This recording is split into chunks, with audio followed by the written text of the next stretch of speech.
Hello and welcome back, Sharkers, to another episode of Deep Dives with Sharks. My name is still Alex. I've decided not to change it. I'm just going to keep being Alex. It works, why not? But I am still fighting with intro music, so if it's on here, awesome. If not, I'm doing my best. It's not my forte. I talk about sharks. I don't make music. I'm trying. We'll get there eventually. But I do have some life updates for you guys. I officially graduated. Woohoo! So I have my Master's of Social Work, which may confuse some of you because why is a social worker doing a shark podcast? Well, that is simply because I find sharks incredibly interesting. I said in episode 1 that I do not work with sharks or have a degree in shark sciences.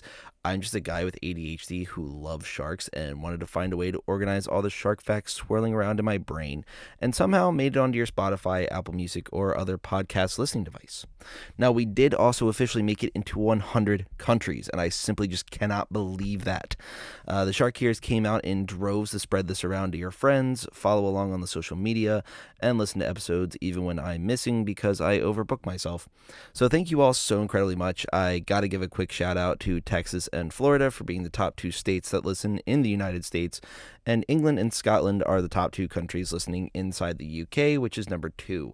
I'll put out more analytics if you guys are interested in that, and you can also feel free to ask about it on the social media, or if you have a specific country, you can ask about that too. I am very happy to let you know whatever details I have for the country you are curious about.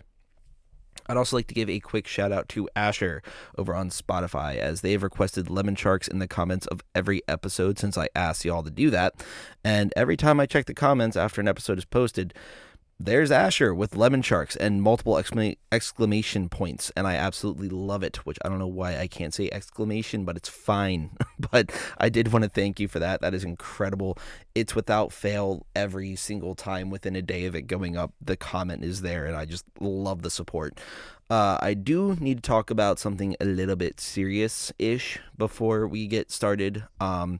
A few months back, a few people had been bitten by sharks around Central Florida beaches, and I try very hard not to get political on here. I mean, not really hard. It's not too hard to not politicize sharks, but evidently a certain politician decided to make some statements about sharks, and I'm going to do my best to not share how I feel about them personally, only the statements that they recently made.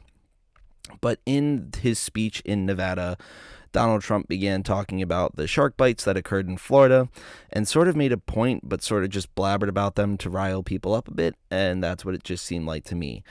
So after attending SharkCon, I was able to discuss more about that, and also I will talk more about SharkCon in the Shark Week versus Shark Fest episode, which is coming next week, by the way, so woohoo! I just need to finish writing out the script for it, but don't worry. But I was able to talk to some shark experts. One of them was Jackson Hooten. A very great person. I definitely recommend looking more into them. And he was kind enough to field my questions and pointed out that the upticks of shark bites aren't really out of the ordinary, as we aren't outside the average for shark bites in the normal year. Now, Jackson also mentioned that sharks respond to hurricanes and other large storms, as well as large pressure systems coming into the Gulf area, and tend to move to different areas when they're coming, which would create a density issue as more sharks are coming into an area that people are in. So it's more of a density issue rather than a bite issue. But since people are at beaches around spring break and summertime, and pressure systems and storms are coming through the area around that time as well, sharks can move to other beaches away from the weather, creating a larger number of sharks in the area, hence the density issue. So there really is no need for any panic, as sharks aren't coming for us and also don't support political candidates. They support Poseidon and protecting the lost city of Atlantis, as everyone knows. Now, Trump also made some other statements about sharks getting electrocuted and some other things that, looking into it, I have no idea what he is talking about here, but some people asked me to discuss this on here, and this is the best that I got. When it comes to solutions to protect swimmers during hurricane season, there aren't a whole lot, because we can't just close down the beaches, as that affects the economy, and people don't like when the economy is hurt. Plus, sharks aren't hunting swimmers, so there's really not a need to shut down all the beaches. It's not going to solve a problem. Plus, people are going to ignore it anyway. They're going to still run out there. I mean, we've all seen people walk through a do not walk sign or sidewalk closed. What's going to stop them from being like, I paid to be here. I'm going to go ahead and go on the beach anyway. So, that wouldn't really solve too much there anyway. Hunting sharks would destroy the ecosystem, as sharks are an apex predator, and eliminating them will send an already fragile ecosystem into a spiral, so that doesn't really work either. A couple people have asked about shark nets. These were used very frequently in Australia, especially in the early 2000s and a little bit before. But sharks can either swim around them, trapping them closer to the beach where people are, or they get caught in them and can suffocate, which kills endangered or threatened species. Plus, it also doesn't only kill sharks, it also kills other fish as well, once again sending that ecosystem into a spiral. So the only thing that should happen is that people should keep an eye out. When you're in the water, when they're swimming in the ocean, just be cautious. I'm going to give y'all a little rule that my mom, good old Mama Sandwich, was a nickname I had in high school. It's fine. I was called Sandwiches. I don't know if my mom wants me putting her actual name out here, so we're just going to go Mama Sandwich. It works. But she would always tell my sister and I when we were out at Ocean City to not go in the water past their hips for a couple reasons. For one, we do get a decent number of riptides out there, and she was erring on the side of caution. Let's just not have the kids get swept away in the ocean. It's going to kind of put a damper on the vacation. Also, the water was rather murky. It wasn't dirty. It just had a lot of phytoplankton and other small organisms that didn't really pose a threat to humans. But visibility was still very limited. Pretty much about by the time you got halfway up your shin, you couldn't see your feet. And I'm not a very tall person, so it's not like I'm 6'8" and my shin's like 4 feet up my leg. I'm 5'6", for anyone wondering, so I'm not that tall, but still, you get halfway up your shin, I can't see my feet anymore, so there's not a whole lot of space there. But staying at hip depth meant that it would be real hard for something to sneak up on us. Florida beaches are beautiful, and I love going to Clearwater, Indian Rocks, or St. Pete, as the water is crystal clear in comparison. It does get a little bit more murky when the storms come through, but you can see much better. But when I know shark activity is up, I remember good old Mama Sandwich and don't go past my hips. I can still kneel in the water and it's up to my shoulders, dip my head under to cool off real quick, but still get up and get out the way if something's getting a little too inquisitive. Mostly the fish over there. The sharks don't really come in. I've seen maybe one shark over there. I've seen 1.5 million fish. They just keep coming trying to figure out what I'm doing. But there's no need to be afraid. Go in the ocean or feel that sharks are losing their minds because of an upcoming political election. The weather has changed and the sharks are responding to that. They aren't hunting humans and should never be used as a tool to push fear onto others. But that's the end of my little rant for now. Spoiler alert, I'm going to talk more about that during the safety portion of the episode. But of course, if you have any questions, comments, concerns, send them over to the Instagram or Twitter. I'm not going to debate anyone politically there, though. So if you want to know my political thoughts, that's not the place. Sorry. But I'm here to talk about sharks and interesting shark things. So sharks don't understand politics. They just understand swim, blub, and food. But feel free to follow along on Instagram at Deep Dives with Sharks or on Twitter at Deep Dives Sharks. Now, going on to the shark of the episode, we've got our very first fully extinct species, as we've done the Megalodon, which some of you still believe is not extinct. I'll debate you on that. How about that? We can debate on that if you want to. But this episode, we're going to be talking about the Helicoprion. So this one was suggested by a couple people. I was between this one and the Hydobus, which I apologize if I am mispronouncing either of those sharks, since they looked freaky. This one was one of the last 2 episodes. Someone asked if they could cover the Helicoprion, and I was really excited about because they looked the freakier of the 2. But the Helicoprion was around for about 20 million years during the Silurian and the Guadalupian stages, about 290 million years to 270 million years ago. Now, I'm very sorry if I am mispronouncing these periods or if I got them messed up. I'm a history nerd when it comes to the modern era, but outside of that, I am rather trash, so that is unfortunate. So if any historians are listening, I'd like to send my deepest apologies. But they're mostly known for their tooth whorls, or the circular saw blade-like teeth located on the front of their lower jaw.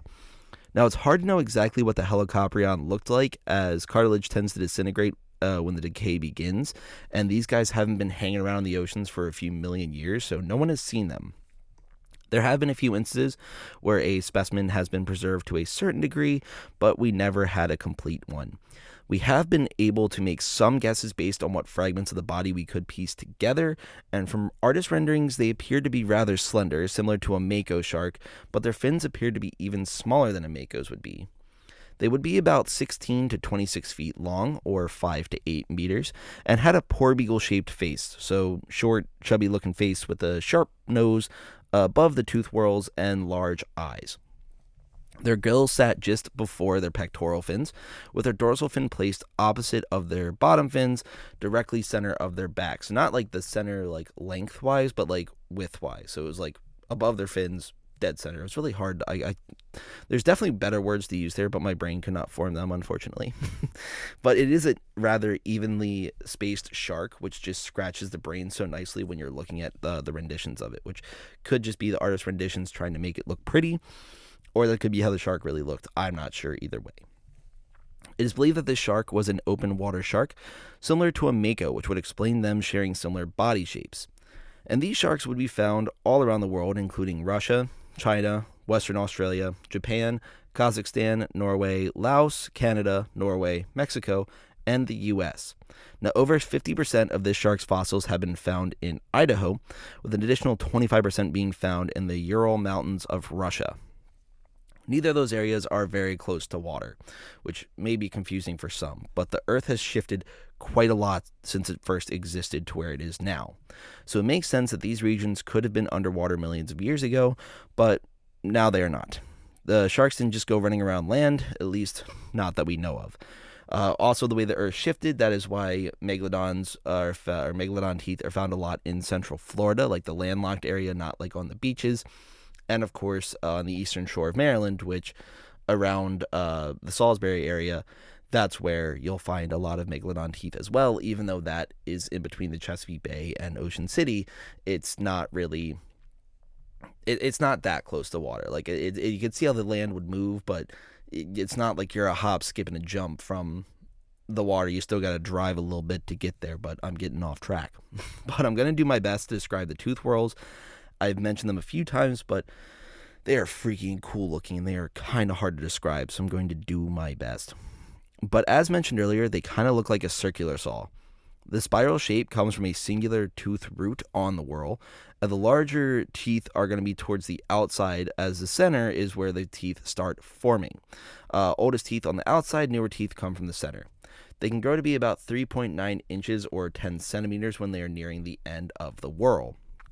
As the tooth gets older, it gets pushed out towards the end of the whorl, and it will lose the crown, which we are used to seeing on other shark teeth. The tooth whorls would fit inside the mouth easily without causing injury. The roof of the mouth was a little bit higher, so it would just fit nice, tucked in there nicely. There we go, that's what I'm trying to say. And some of the earlier reconstructions believe that the whorl went above the nose, which looked rather silly. Kind of like a gesture shoe, but for a nose. So, you know, that little spiral little shoe there, yeah, that was on top of the nose. It looked rather wild.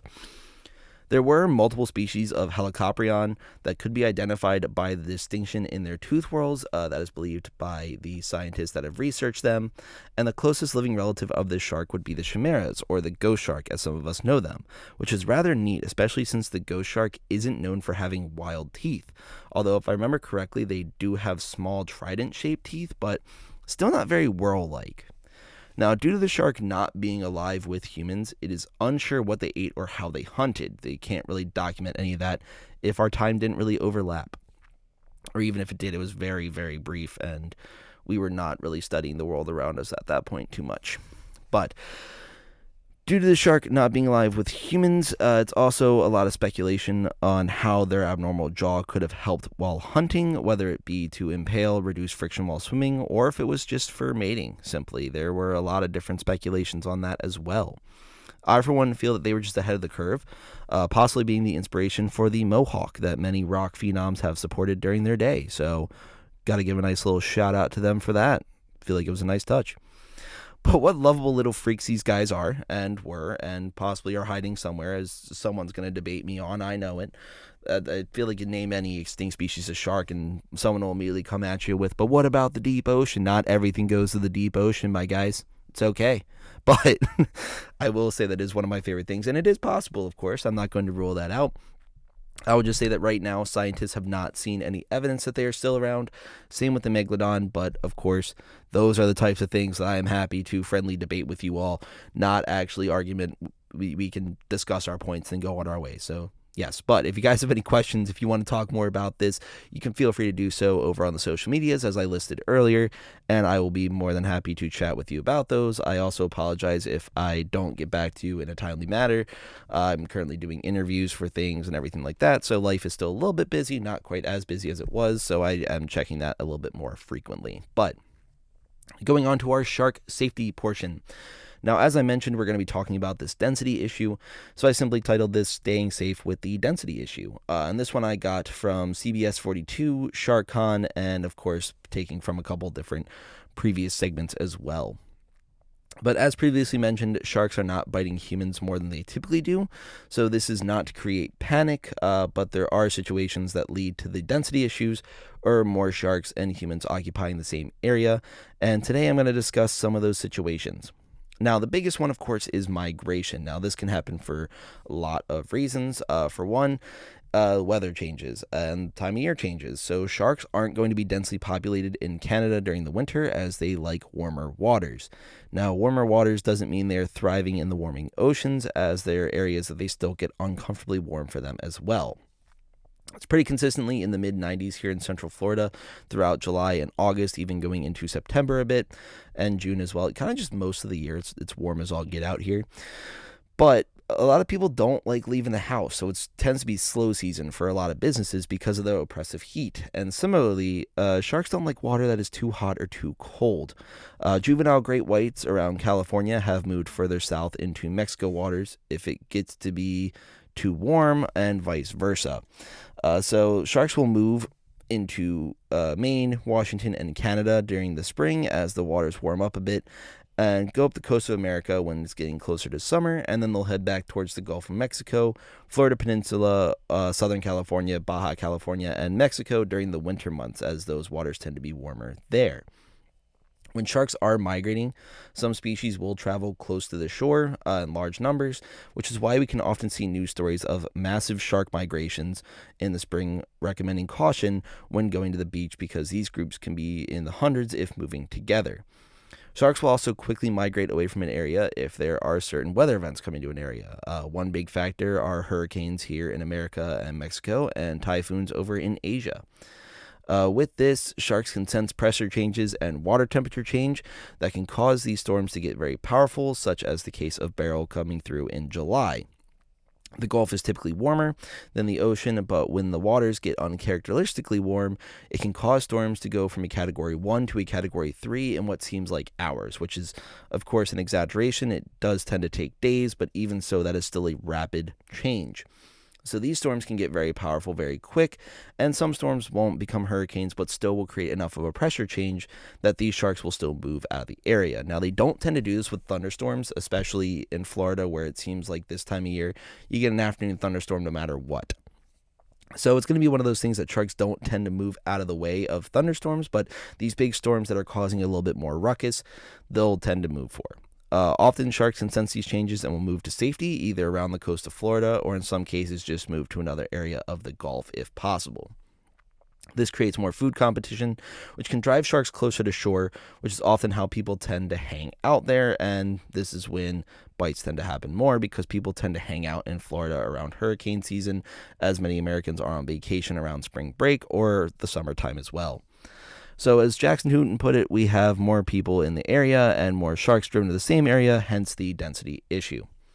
Another cause is simply the pressure systems that can move through. Later in July, a high pressure system decided to plop itself right over the Gulf, which caused storms to not form, but still drove some sharks out of the area as it threw something off inside of them. Kind of made them feel a little uncomfy. I can tell myself when pressure systems are moving through the area, as I tend to get headaches for a few days, but they balance out once it moves through, so I'm connected to sharks just because I'm cool like that. But, it's fine. Just be jealous. It's all right. But no, I only bring that up because it's an example of how that can affect sharks in a similar way that it can affect us. I know I've got a couple friends that also get headaches when weird pressure things are going on, so sharks can have similar experiences. I don't know if they get headaches, but they can at least feel uncomfy in that moment. Now, as mentioned in a previous episode, climate change continues. Sharks are being driven closer to shore following food and cooler waters, which puts them closer to humans as well. So, many reasons why they could be moving to other areas, but the main question is what can we do about it to not get bit or at least create safe waters for sharks? So to keep yourself safe, swim in groups or be in the water with friends rather than by yourself. Keep an eye out when you're in the water. So just do a quick scan every now and then.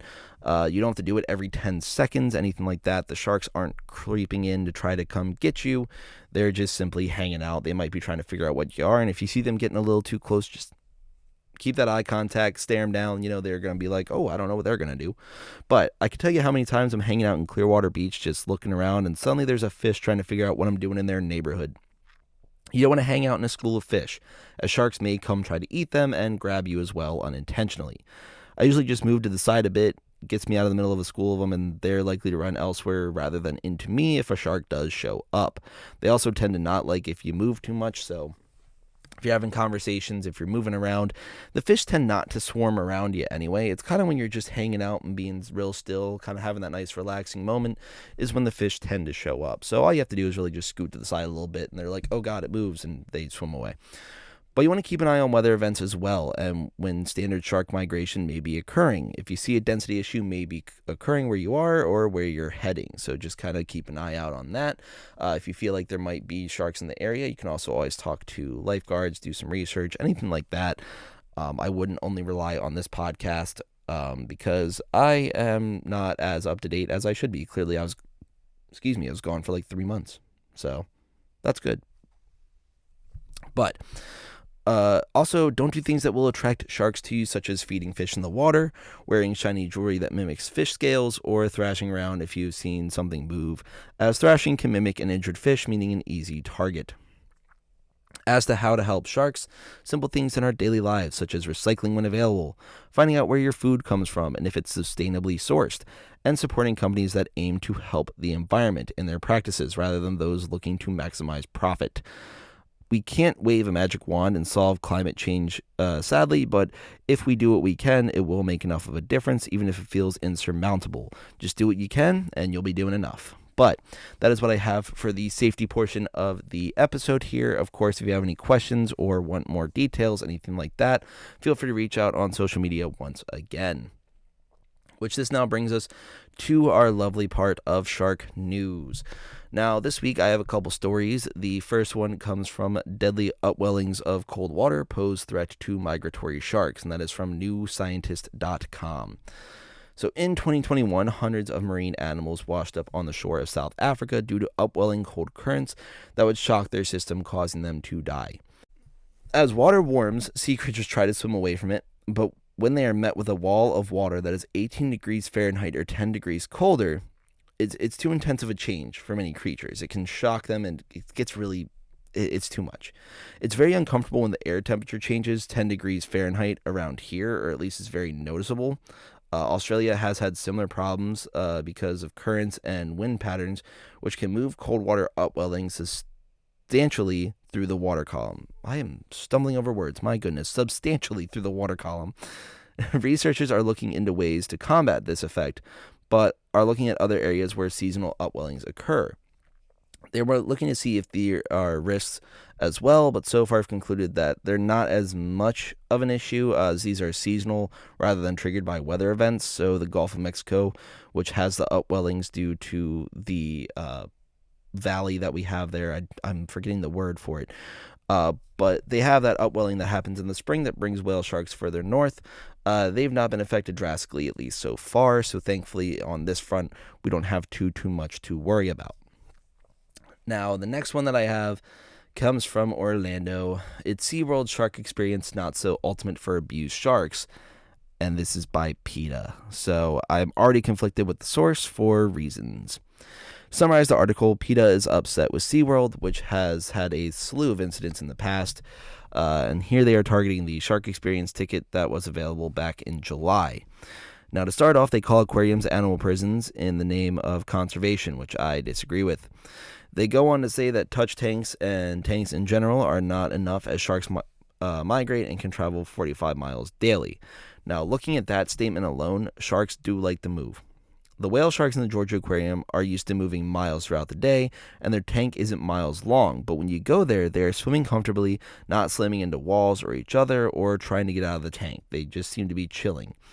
It's more about the movement, in my opinion, rather than the destination. Now, I could be wrong. Like I said, I'm not a shark expert per se, but I will say that I have been to that aquarium multiple times, and every time I've seen the whale shark bump into the manta ray, that's the worst I've seen happen. They tend to just kind of swim around and hang out, and they do not seem abused, upset. They seem very happy when it's food time. They seem like they're doing normal shark things. That article goes on to call for a boycott to animal prisons, quote unquote, as they do nothing but ensure profits, blah, blah, blah. I got really annoyed from the start of this article because I'm very pro ASPCA and animal rights groups such as the AZA that monitors zoos and aquariums that aims to help protect animals. PETA wants all these animals be freed back into the oceans, which sounds wonderful, except they mostly can't hunt. Even in the case where orcas were released to a sanctuary and monitored, they still died because they couldn't find their own food or care for themselves. Now, yes, that is because they were in captivity, which isn't fantastic, but I can say for myself, being face-to-face with a shark, a giraffe, lion, a puffin, gorilla, okapi, pufferfish, sloth, list goes on and on, it hits so much harder than seeing it on a book or on TV. People get excited when they go to the zoo or aquarium because they get to see animals that they've seen on TV, and that is just such a cool experience. Now, going to the Baltimore Aquarium as a child, seeing sharks got me excited. I remember rushing through the aquarium to get to the shark section just to see them, the idea that aquariums and zoos do nothing is insane to me, and I cannot disagree more. PETA's also had an incredibly shady past that I'm not going to get into, but I do not like their organization, as I feel their practices are extreme and they've done things without thinking, which has hurt more animals in instances where they would have been better off if they did not intervene. This article was designed to cause outrage and call for drastic change without any support for the animals it will affect. Now, SeaWorld is AZA accredited and has changed many practices that upset people previously. I have not been there as I am still very conflicted about going. Of course, keeping orcas is not fantastic, but they can't just release them. And at the same time, the place looks so cool and I want to go, so I need to do more research to see if I will go there. The AZA also recently shut down, I believe, was the Miami Zoo Aquarium. I need to look into that a little bit more to make sure I am claiming the right thing. But there's a highly problematic area, I guess it was an animal exhibit type deal over Miami, and the AZA stepped in and shut it down. So they do things to protect animals, and they would not work with SeaWorld or give them accreditation, and they'd be actively trying to shut them down if SeaWorld was abusing their animals. So to quote Forrest Gump, that's all I have to say about that. But of course, you're more than welcome to support any organization that you feel is doing a mission that you feel is the right fight. And that goes for anything. I'm not here to sway you politically, sway you in support or not support of an organization or anything like that. I do not want this to be a hit call, of course, or anything like that, or a boycott on them. I just personally do not like them. As I feel like some of the things that I've heard and some of the things I've looked into, I just don't feel they've done a good job about it. But that is all that I have for that. Of course, feel free to let me know how you feel about that as well. And that's what I have for the episode. So I want to thank you all for listening once again. Thank you for getting us to 100 countries. That is incredible. Shark Week versus Shark Fest should be coming next week once I get that script finished. And then we'll do another movie synopsis, analysis, whatever it was. That one will be coming hopefully the week after, and then we shall get back to our regularly scheduled programming. But of course, follow along on the Instagram at Deep Dives with Sharks or on Twitter at Deep Dive Sharks. I run different polls, things like that. Send in any questions, comments, concerns, anything like that. And of course, give us a rating on Spotify, Apple, anywhere you're listening, really. If it has a rating system or comments, please let me know how you're feeling. I would love to hear about it. Ratings are super helpful as they can make the podcast show up higher on Google results and make it even easier for people to find us. But you all take care. I am very happy to be back, and I will see you in the next one.